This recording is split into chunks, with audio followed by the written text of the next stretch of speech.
ఎరస్పేటి video పెట్ట మానేసో తుఫాను గాని ఇంట్లో ఏం చేస్తున్నావు? ఏరా బాబు చింటూ, నువ్వు కూడా అడగంటాం వేట్రా బాబు. వర్షం పడినా మన ఆగం తెలుసు కదా, స్పైడీ అంటారా బాబు. మన ఊర్లోనే ఒకసారి వెళ్ళి చూద్దాం చింపు, ఎందుకంటే చాలా విషయాలు జరుగుతున్నాయంట.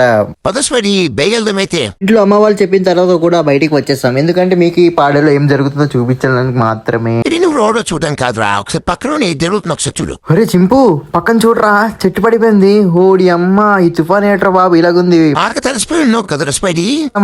ఎంత కష్టపడినా లైకులు షేర్లు వ్యూస్ అస్సలు రావు. చూసావా, వీళ్ళు కూడా కష్టపడుతున్నారు వర్షం అప్పుడు కూడా. ఎరస్పైడి ఇలాగుంటే ఫీవర్ జ్వరం వచ్చేస్తుంది. పదరా బాబు, ఫాస్ట్ ఇంటికి వెళ్ళిపోదామా. తుఫాన్ పడినా, ఎంత పెద్ద ఆకాశం ఊడిపడినా మా కష్టం మాదేలా చింపు.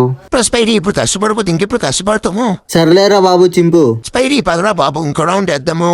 చింపు, నీ మాటలు వినే కదరా బయటికి వెళ్ళాను. మళ్ళీ రా బాబు ఇలాగంటావు నువ్వు కూడా. నువ్వు వెళ్ళి బయటికి వెళ్ళవో మన ఫాలోవర్స్ నాకు చెప్పవా. లేరే చింపు, మా నాన్నకి కాలు బాగాలేదని టాబ్లెట్స్ పట్టుకుని రావడానికి బయటికి వెళ్ళాను రా. మీరైతే వీడియో అయితే చూసారు కదా, చాలా చెట్లు గట్రా పడిపోయాయి. ఇంకా మన ఏఎస్ఎల్ డిస్ట్రిక్ట్ లో చాలా చిన్న చిన్న విలేజ్లు అయితే ఉన్నాయి. అక్కడైతే ఇంకెలా ఉంటుంది మాకైతే తెలీదు. ఓకే రే, ఎమర్జెన్సీ వస్తువులు కావాలంటే బయటికి వెళ్ళండి. పైన టోల్ గేట్ నెంబర్ కాల్ చేయండి, ఇంకేదైనా ఎమర్జెన్సీ అవుతేనే. Bye bye.